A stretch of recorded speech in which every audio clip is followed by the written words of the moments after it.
अस्सलाम वालेकुम। अगर ये 4 दिन मौज मेला कर भी लिया तो क्या पीछे मौत नहीं? क्या आगे कब्र नहीं?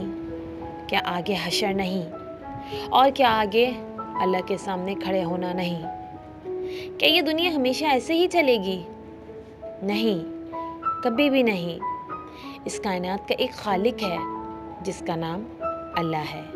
मेरे अल्लाह का ऐलान है, पैसे से इत्मीनान नहीं मिलता, यतीमों का हक छीन लेने से इत्मीनान नहीं मिलता, बल्कि अल्लाह को याद करोगे तो दिलों में ठंडक आएगी, वरना ऐसे ही सुलगते रहोगे, सिसकते रहोगे।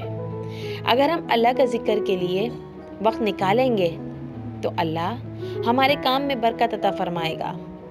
ये दुनियावी काम हम पर इस कदर मुसल्लत हो गए हैं कि हमें अल्लाह को याद करने की फुर्सत ही नहीं मिलती।